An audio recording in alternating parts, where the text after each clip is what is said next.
I was born on a cold winter's day in 1809 in a tiny, creaky cabin on the edge of a small farming village called Ashwood, tucked away in the rolling hills of Nottinghamshire. My family's home was more of a patchwork shelter than a proper house, with uneven wooden floorboards, no glass in the windows, just thin cloth curtains fluttering in the breeze, and a fireplace that barely kept the biting cold at bay. My father, Thomas Harper, was a hard-working carpenter and farmer, rough hands and weathered face, always covered in sawdust or dirt. My mother, Mary Harper, had a gentle grace that softened the harshness of our life. A soft-spoken woman with dark eyes that held a quiet strength, often wearing a simple cotton dress, faded but tidy, and a thin silver locket that hung around her neck, the only piece of jewelry she ever owned. Life was a constant struggle. We eked out a living from the stubborn soil, hunting rabbits and bartering what little we could grow. Our clothes were coarse, patched many times over. My shoes were often full of holes, and my hands cracked and scarred from chores. School was a luxury we could barely afford. When a traveling schoolmaster appeared in town, I'd grab every chance to learn, even if it meant sitting on a damp bench in a cold barn, surrounded by the smell of hay and the nervous whispers of other children. I had less than a year of formal lessons in my whole childhood, but I made up for it in determination. Tragedy hit when I was 9. My mother fell ill with what the village called milk sickness, a poison from the cows eating the wrong plants. She faded away quietly, leaving a hollow ache in my heart. Her death cast a long shadow over our family. Soon after, my father remarried a lively woman named Sarah Brooks, who brought warmth back into our home. She was a striking figure, always dressed in bright skirts with delicate lace trimming, her auburn hair tied back loosely, and a smile that could light up even the darkest room. Sarah saw something in me that others didn't, a hunger to learn, to rise above our humble beginnings. She encouraged me to read every book I could find, often slipping me stories and poems when she thought my spirits were low. As I grew, I worked hard to help the family. I earned the nickname Rail Splitter because I spent countless hours chopping timber to build fences around our farm. At 19, I took a long journey down the River Trent on a flatboat, carrying goods from Ashwood to the bustling port city of Liverpool. That trip opened my eyes to the wider world and to its cruelties. In the markets, I saw men and women treated like property, families torn apart by chains and greed.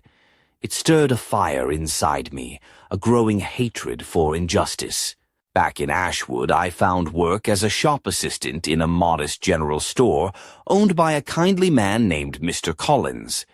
The shop was a small, dusty place with shelves lined with jars of pickled vegetables, bolts of cloth, and tins of tea. I wore plain trousers and a threadbare waistcoat, my boots scuffed from long days on my feet. Honesty was my currency. If I ever overcharged a customer, I'd walk miles to return the money or fix the scales if they were off. This earned me the nickname Honest Abe, a title I wore with pride. At village gatherings, I began to speak up, telling stories that made people laugh and sharing ideas that made them think. My voice was plain, unpolished, but steady and sincere. People listened. I kept reading, law books, history, poetry, often under the flickering light of a candle, scribbling notes on scraps of paper. I didn't have fancy tutors or schoolrooms. I had grit and an unquenchable thirst for knowledge. When I was 23, I decided to run for a seat in the Nottinghamshire County Council. I had no money, no fancy connections, just my reputation for honesty and a heart full of hope.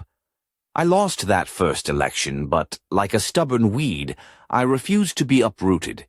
I studied harder, practiced my speeches in front of mirrors, and debated fiercely in town halls. By 1834, the people chose me. I served 4 terms, pushing for better roads to help farmers bring their goods to market and calling for schools to be open to all children, not just the wealthy. I spoke against the cruel practice of slavery, risking the ire of powerful landowners. I taught myself law, poring over dense books until I could rewrite their complicated passages into everyday words. After years of study, I passed the bar exam and began representing ordinary folks in court, fighting not just for victory, but for justice. In 1854, a new law stirred the nation, a law that allowed settlers in new territories to decide if they wanted slavery or not. I saw it as a dangerous gamble that could tear the country apart. I spoke out, warning that a house divided against itself could not stand. My speeches grew sharper, my resolve firmer. People began to notice. In 1858, I faced off against the seasoned politician Stephen Douglas in a series of debates that drew crowds from miles around, farmers, shopkeepers, and townsfolk filling fields and village squares. Douglas was polished and confident, wearing tailored suits and a charming smile, but I stood tall and plain in my worn jacket, my voice carrying the weight of conviction. I told the crowds that no man had the right to own another, and though my words were simple, they struck chords deep in their hearts. Though the legislature chose Douglas for the Senate seat, my words had made me a national figure. Newspapers across England reprinted my speeches. People who had never heard my name before now spoke of me as a man of courage and wisdom. By 1860, the country was on the brink. Southern counties demanded the right to keep and expand slavery. Northern counties resisted fiercely. When I was chosen to run for Prime Minister, my message was clear. I would not abolish slavery where it existed, but I would stop its spread. The campaign was fierce. Southern papers painted me as a dangerous radical, but ordinary people saw me as one of their own. On election night, I won, though not a single Southern county had voted for me. The South declared it would break away. 7 counties formed their own nation, and more were to come. I pleaded for unity in my inaugural speech. We are not enemies, but friends. We must not be enemies. But the storm had already broken. On April 12, 1861, the first shots rang out at Fort Lancaster. The war had begun. As a man who had once split rails and read by firelight in a humble cabin, I was now the leader of a nation torn apart. The Union armies stumbled at first. I grew frustrated with generals who hesitated or avoided battle, often muttering, "If General Melton won't fight, I'd like to borrow the army for a while." But I refused to give up. I spent sleepless nights studying maps, reading reports, and visiting hospitals to comfort the wounded. The war was a terrible burden, and every death felt like a personal loss. Then, on January 1st, 1863, I signed the Emancipation Proclamation, declaring that all slaves in the rebellious counties were free. It didn't end slavery everywhere, but it changed the war's purpose. It was now a fight for freedom. That summer, 2 victories at River Bridge and Hilford turned the tide. At the Battle of Hilford, the fields ran red with blood for 3 days, the largest battle ever fought on English soil. The Union Army's victory broke the enemy's will to invade the North again. In November, I traveled to Hilford to dedicate a cemetery for the fallen. The main speaker droned on for hours, but when I spoke, only 2 minutes long, my words echoed through time. 77 years ago, our fathers brought forth on this continent a new nation, conceived in liberty. The war dragged on, and many doubted I would be re-elected. But in 1864, General George Sherman captured the city of Bristol, striking a decisive blow for the Union. The people voted to keep me in office.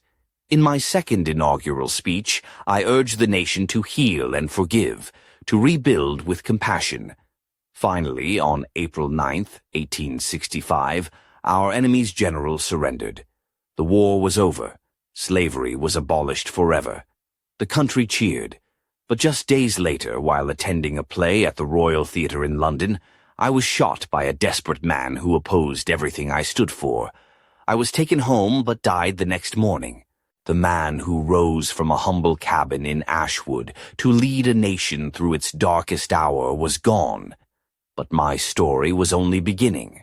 A letter found in my coat pocket after my death hinted at a secret, one that could change everything we thought we knew about the war and the man who fought to end it. What was this secret? And who was the mysterious figure mentioned in the letter's final line? The answer waits in the shadows, ready to be uncovered. The morning after my mother's passing was the coldest I can remember. The cabin felt emptier than ever, as if the walls themselves mourned her absence. I was just 9, yet the weight of loss settled on my small shoulders like a heavy cloak. Father tried to stay strong, but his furrowed brow and silent sighs told another story.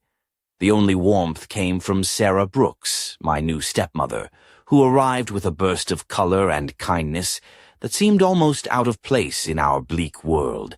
Sarah was unlike anyone I'd ever known. Her dresses were bright, often deep greens or soft blues, trimmed with delicate lace that fluttered as she moved.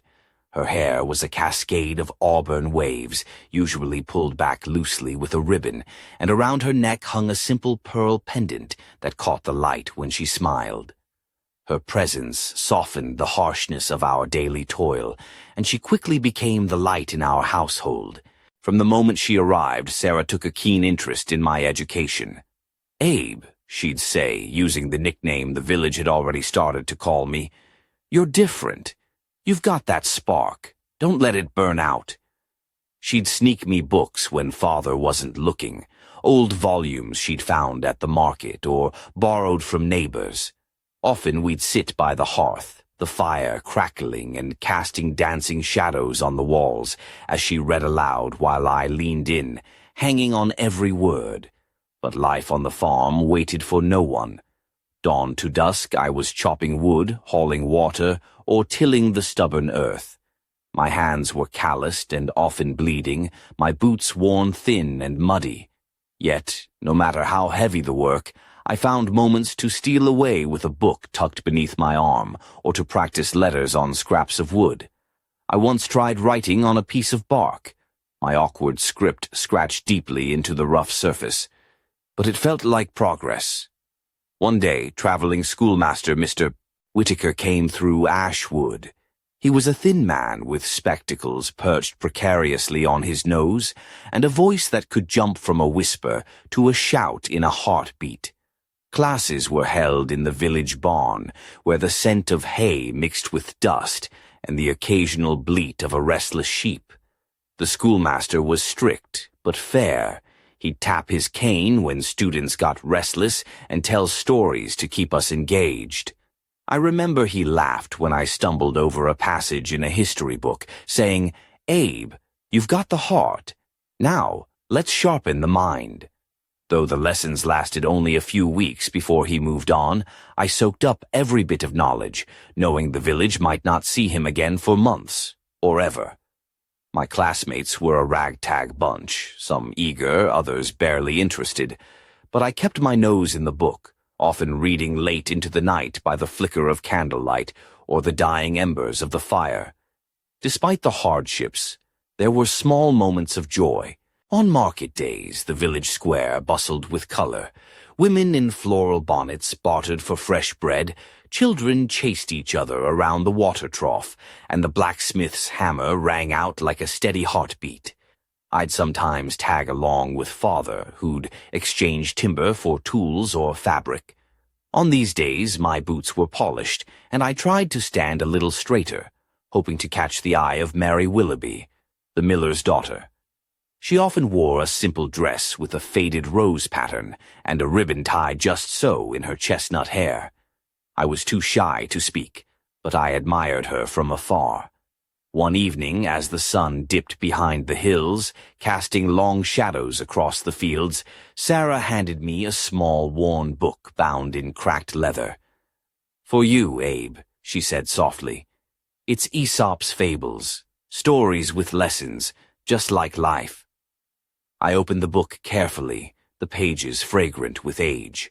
As I read tales of cunning foxes and clever hares, I began to understand the power of words, not just to entertain, but to teach and persuade. That night I lay on the floorboards, the book clutched to my chest, dreaming of a future where I might use stories to change the world. But the shadows of hardship lingered. Food was often scarce and winter nights were bitterly cold. I learned early that survival meant hard work and resilience. Yet, in the quiet moments between toil and study, I felt a flicker, a promise, that I was destined for more than this small village and its cracked wooden fences. Little did I know that promise would soon be tested by journeys that would take me far beyond Ashwood, into the heart of a nation on the brink of change, and into a destiny that would demand every ounce of courage and honesty I could muster. But before that, there was a secret Sarah kept tucked away in a faded envelope, an old letter from a stranger with words that hinted at a mystery buried deep in our family's past. I found it one night by accident, tucked beneath her pillow. The ink was faded, the handwriting elegant but unfamiliar. It spoke of debts owed, dangers lurking, and a name, one I'd never heard before. Who was this mysterious figure, and why had Sarah hidden the letter from me and Father? The answers lay waiting in the shadows, just beyond the flickering light of our cabin's hearth. That faded letter haunted me for days, its words swirling in my mind like autumn leaves caught in a restless wind. I knew I had to ask Sarah about it, but each time I tried, the question caught in my throat.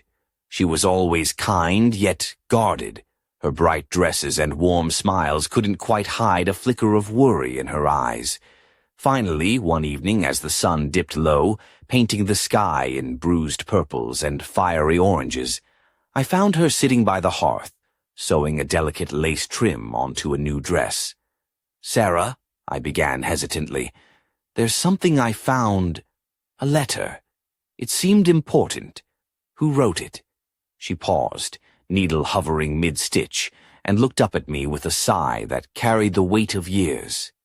"Abe," she said softly, "some stories are not easy to tell, especially when they involve danger and old debts. But you deserve to know." She unfolded the letter again, tracing the faded ink with a slender finger. "Years before I came here, my family was caught in troubles that reached far beyond this village. There was a man, Edward Fairchild, who promised my father help but vanished, leaving debts that nearly ruined us. That letter is from him, warning of a shadow that followed him, something he feared might come for us all." Her voice dropped to a whisper. "I've kept it hidden to protect you and your father. But now, with you growing into a man, you must be prepared for whatever comes." I swallowed hard, the flickering firelight casting deep shadows across her face. It was the first time I truly saw the strength beneath her kindness, the steel wrapped in softness. "What kind of shadow, Sarah?" She shook her head. "I don't know exactly, but there are whispers in the city, people who deal in secrets and power. They don't like being crossed." That night sleep eluded me. I lay awake on my thin mattress, the letter's words burning behind my eyes. The quiet crackling of the fire was the only sound, but in the silence I felt the weight of a world far bigger than Ashwood pressing down on me. The next morning I resolved to learn more. I borrowed an old cloak from Father. It smelled of pine and sweat, and set off toward Nottingham, the nearest town.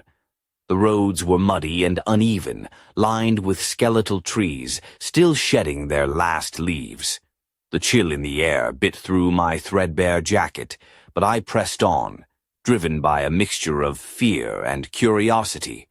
Nottingham was a bustling place compared to Ashwood, its cobblestone streets crowded with merchants, labourers, and townsfolk, dressed in every shade from soot-streaked browns to bright scarves fluttering in the wind.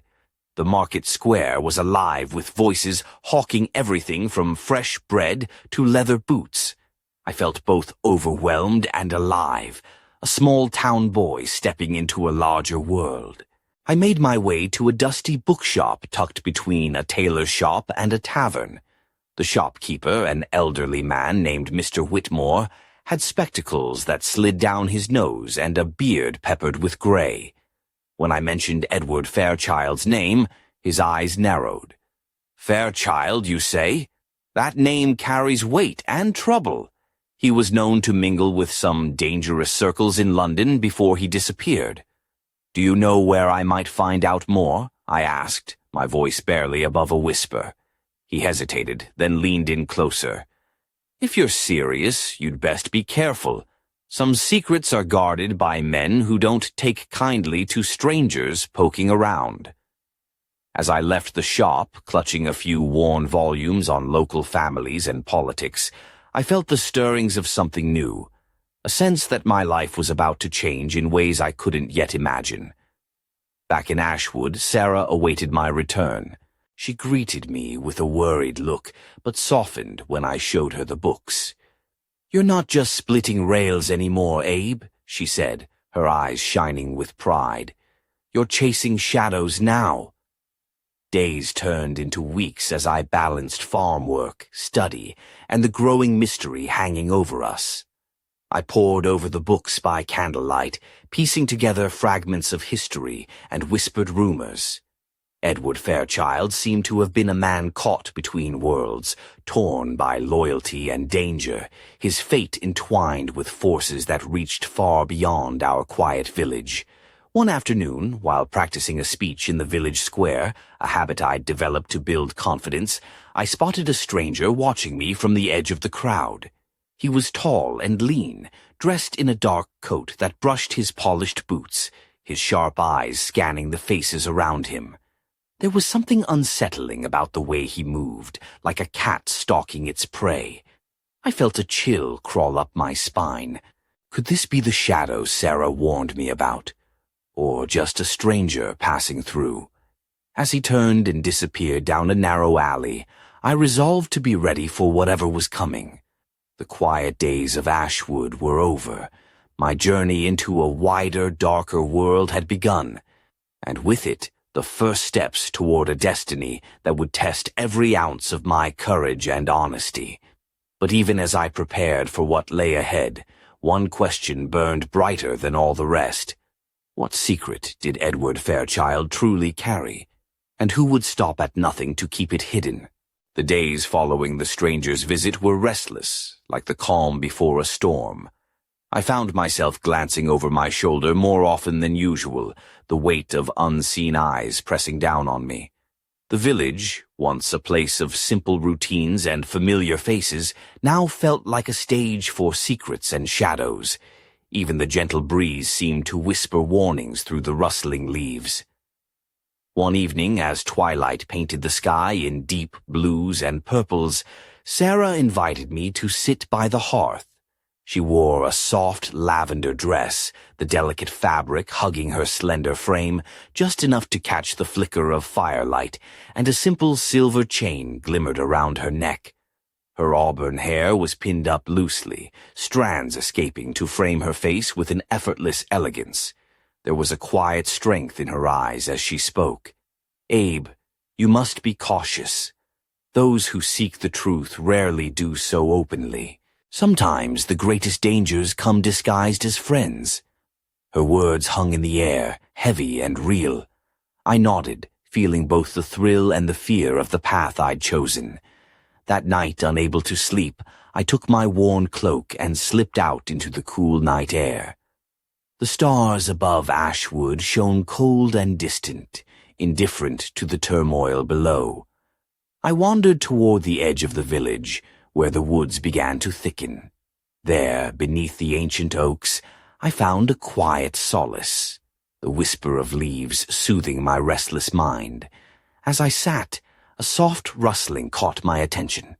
From the shadows emerged a figure, a woman. She stepped into the moonlight, revealing a striking presence. Her dress was deep emerald green, flowing and light with lace edging that hinted at both refinement and freedom. Her dark hair cascaded over her shoulders, and her eyes held a mischievous sparkle that both unsettled and intrigued me. "I've been watching you, Abraham," she said, her voice smooth like velvet. "Your search has stirred old echoes, more than you realize." I stood, heart pounding. "Who are you?" She smiled, a hint of danger beneath the charm. "Call me Eleanor. I know of Edward Fairchild and the debts he left behind, but beware, the truth you seek is tangled in lies and betrayal." Before I could respond, she slipped a folded note into my hand and vanished into the night like a shadow melting into darkness.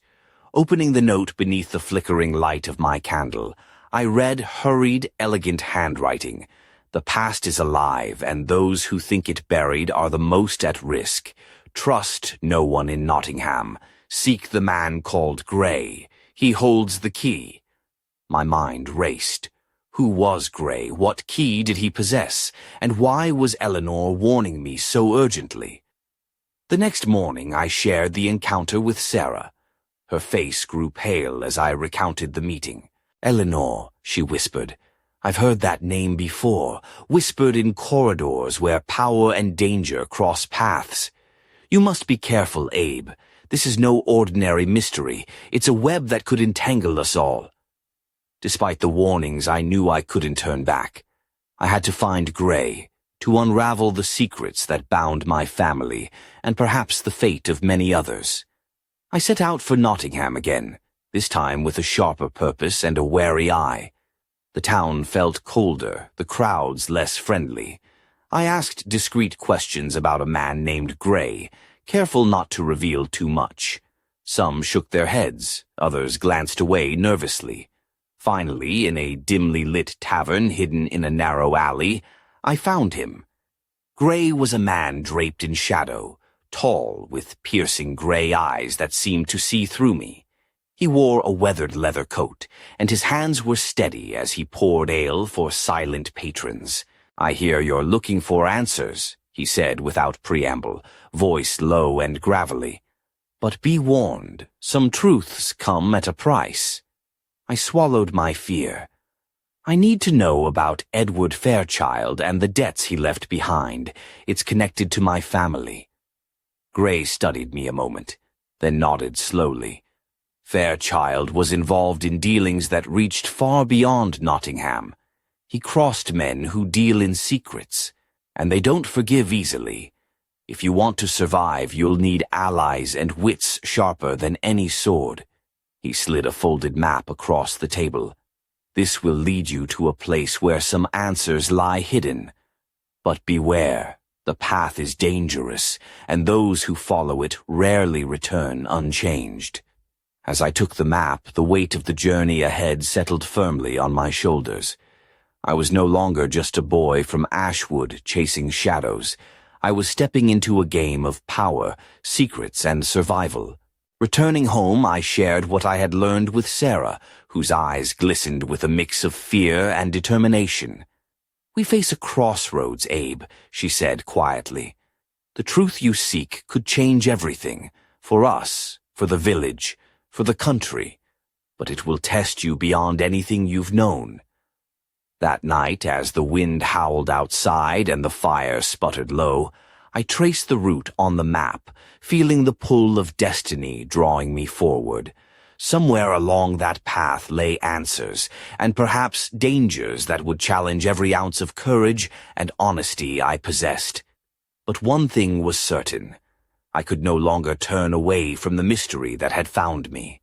The past was waking, and I was caught in its restless grasp. The morning mist clung to the fields as I set out from Ashwood, the map clenched tightly in my hand. The path led away from familiar dirt roads and into thick woods where shadows gathered beneath tangled branches. My boots sank into damp earth, each step stirring the scent of moss and decay. The air was cold and sharp, but beneath the chill I felt a fierce determination burning, a fire Sarah had kindled in me long ago. The journey was unlike any I'd known. At times the trail narrowed to a mere whisper between ancient trees, their gnarled limbs reaching like grasping fingers. Birds called distant warnings, and every snap of a twig sent my heart racing. Yet I pressed on, driven by the need to uncover the truth behind Edward Fairchild and the debts that threatened to consume my family. By late afternoon, I reached a forgotten clearing where ruins lay half swallowed by ivy and time. Crumbled stone walls, once part of a grand manor, stood like silent sentinels under the heavy sky. A single oak tree stretched its limbs over the remains, its leaves shimmering faintly in the fading light. As I stepped forward, a figure emerged from the shadows. A man dressed in worn but tailored clothes, his dark hair streaked with gray.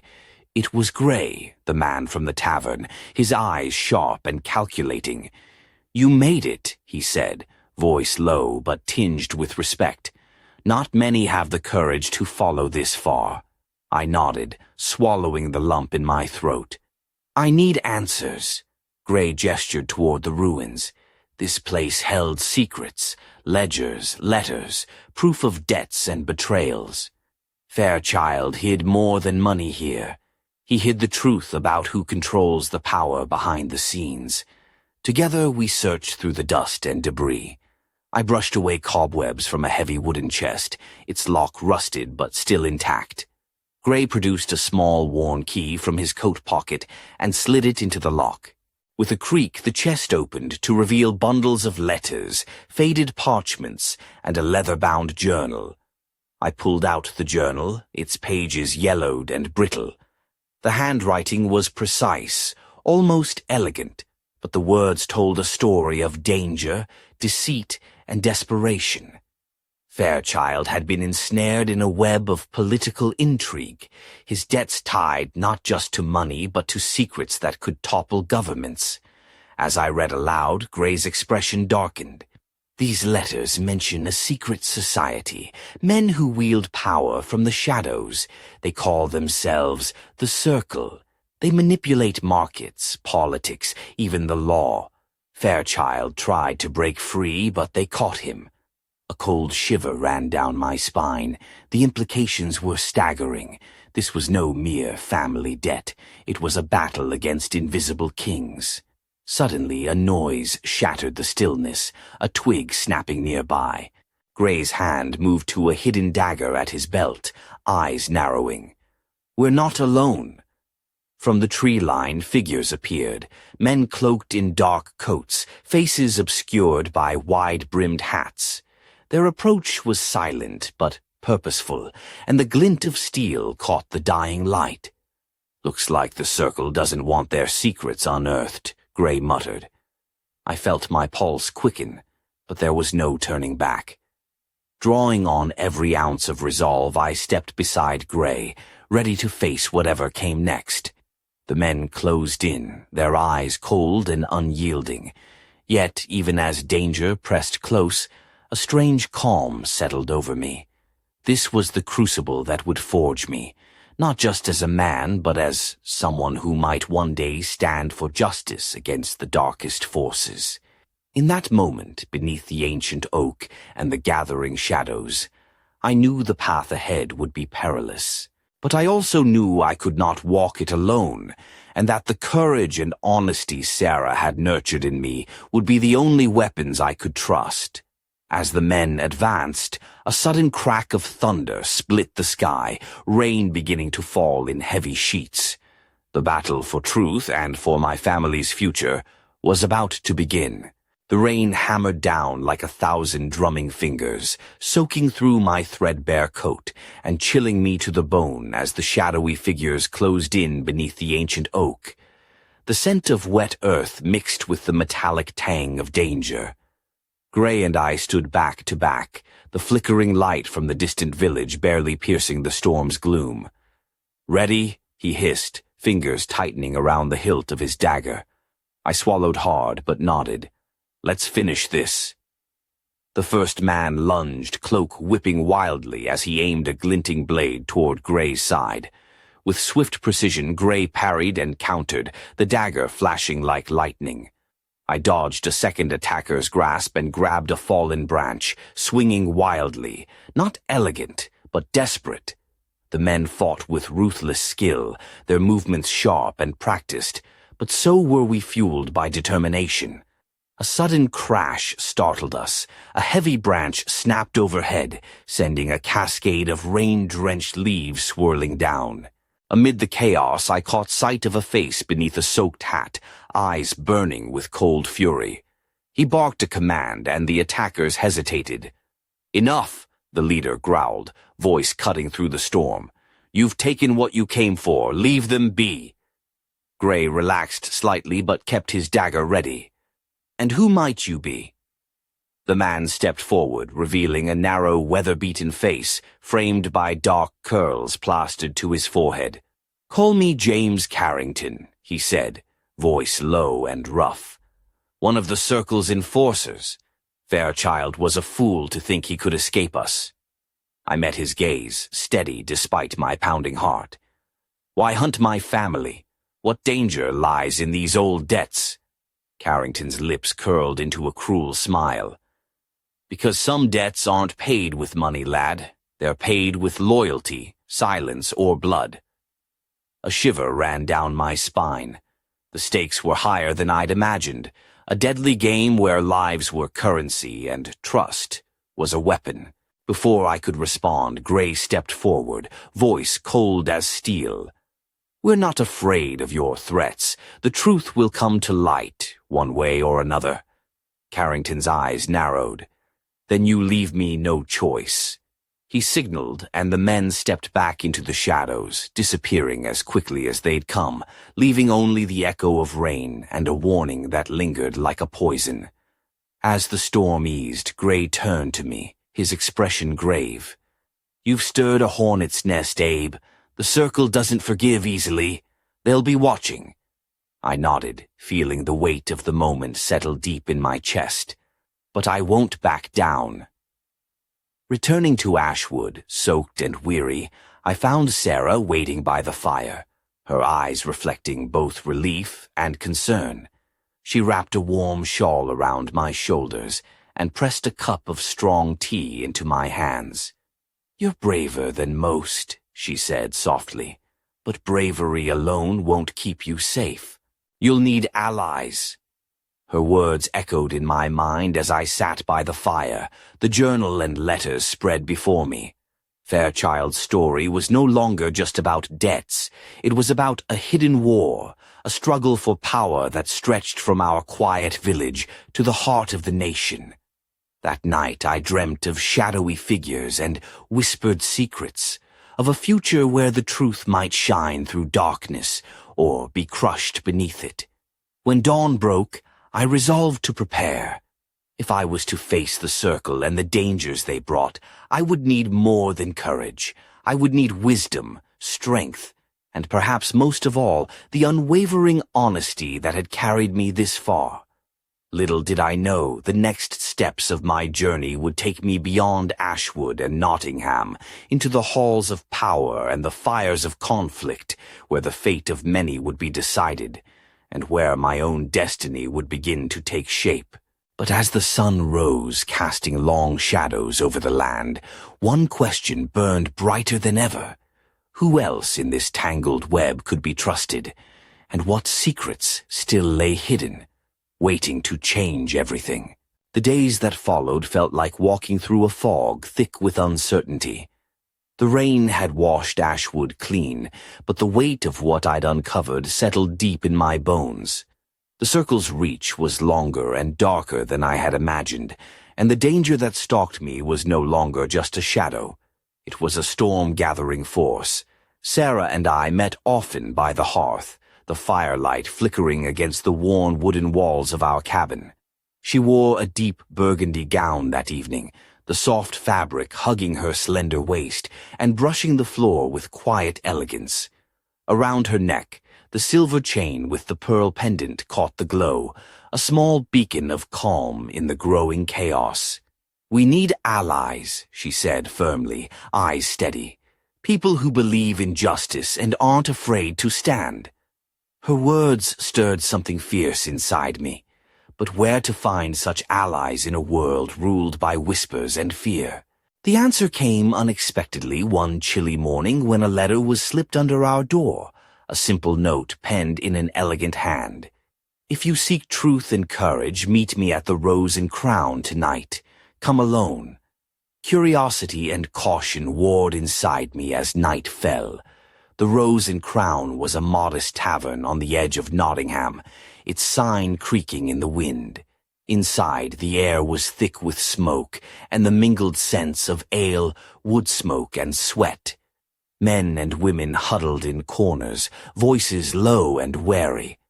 I spotted her immediately, a striking woman seated alone at a small table near the hearth.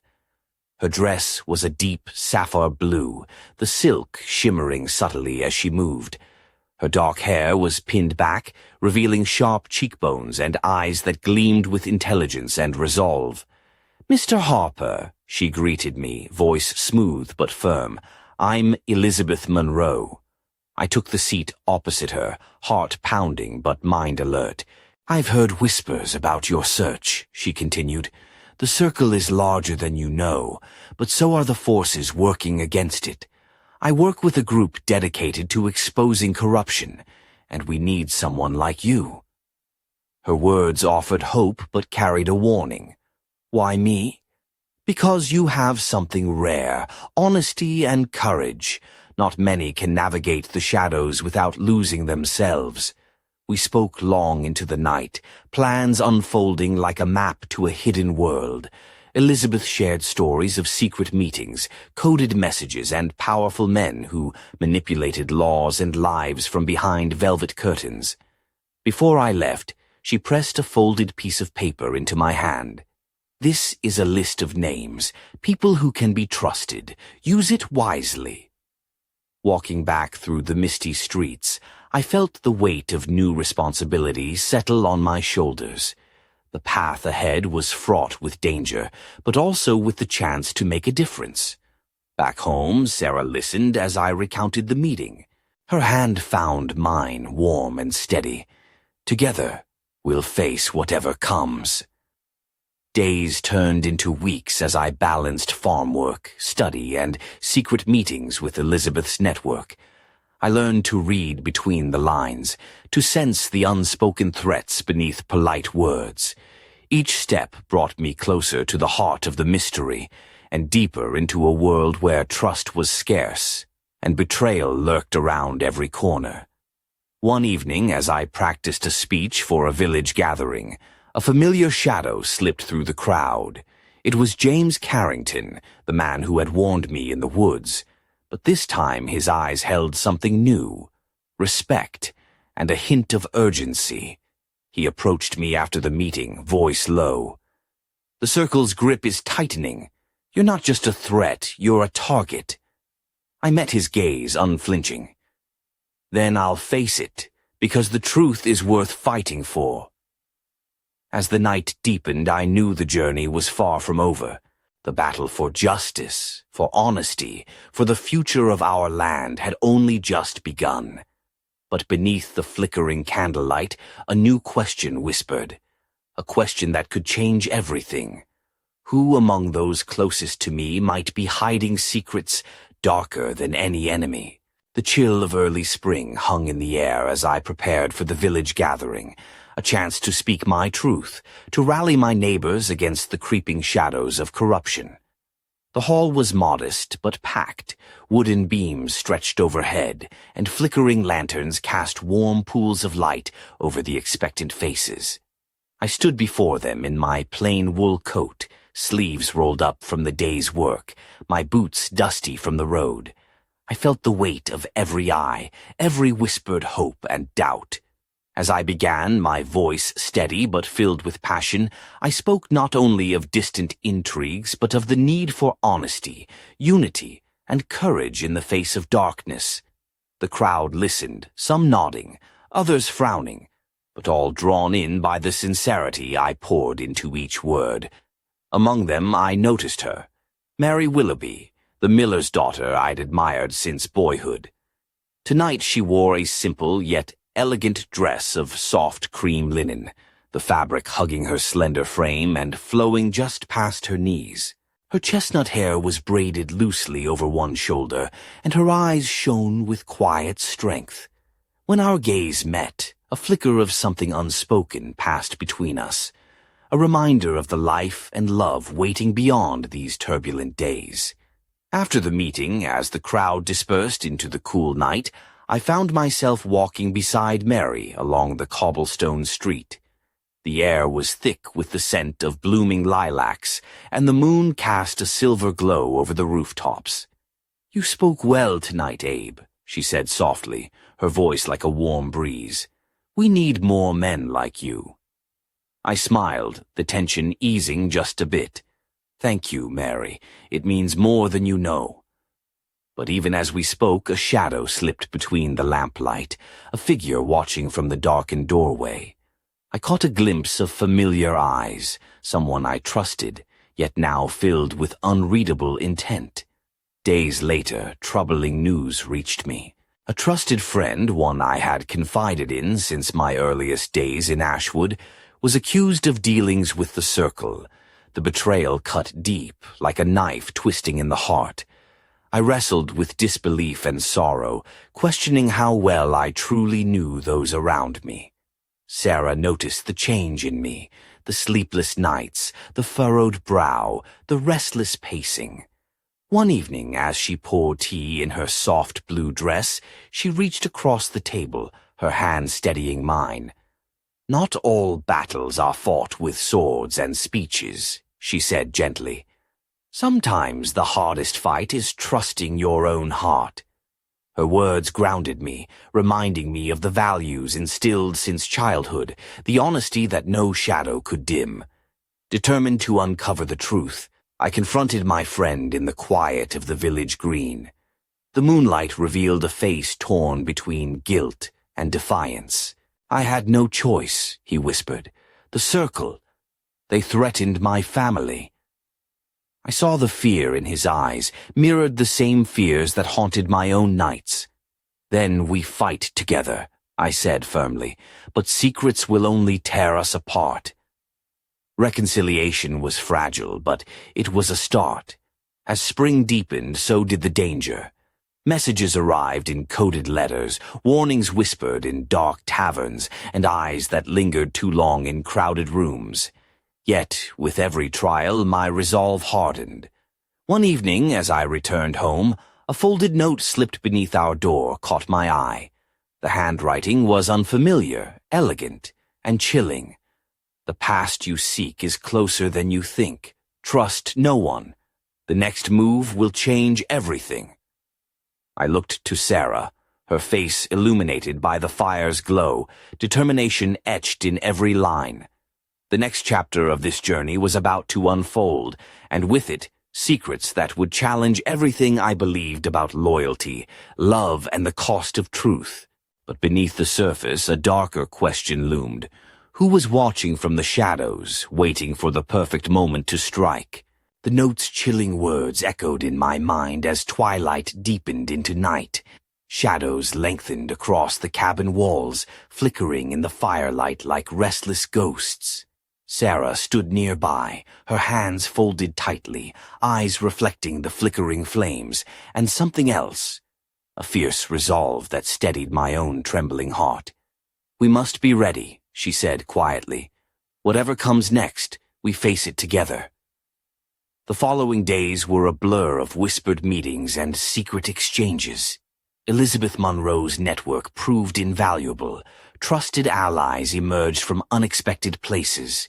A schoolteacher with a sharp mind and a kind heart, a blacksmith whose strength hid a gentle soul, and a young journalist hungry for truth. Together we formed a fragile web of resistance, each thread vital to holding back the darkness. But the closer we drew to the truth, the more dangerous the game became. One evening, as I returned from a clandestine meeting, the air felt charged, electric with unseen menace. Approaching the cabin, I found the door ajar, the lock broken, and inside a shattering sight.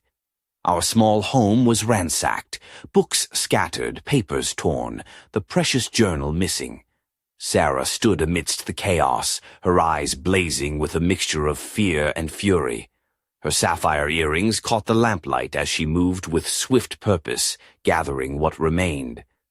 "They were here," she said, voice tight. "They're not just after me. They want to silence us."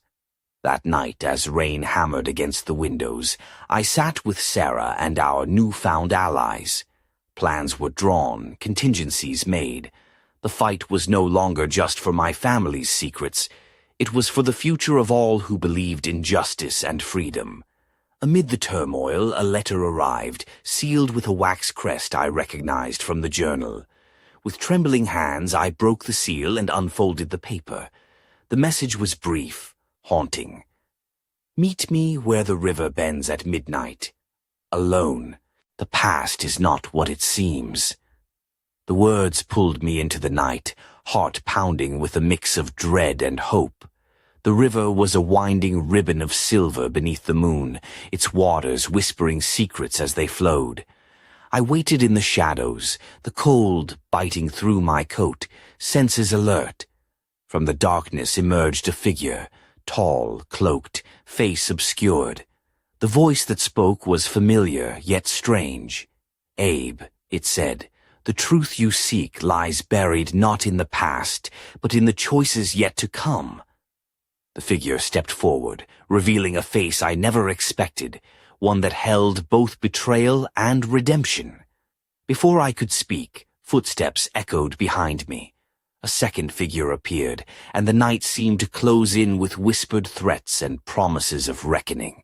In that moment, the fragile line between friend and foe blurred, and I realized that the greatest battle was not just against enemies in the shadows, but against the secrets we keep closest to our hearts. As dawn broke over the river's bend, one truth stood clear. Nothing was as it seemed, and the next move would change everything. But who was the mysterious figure, and what choice awaited me in the coming storm? The answers lay just beyond the horizon, waiting to be claimed. The first light of dawn stretched across the riverbank, painting the world in soft gold and pink hues, but the chill in my bones refused to thaw. The cloak of night had lifted, revealing faces and truths I never could have imagined.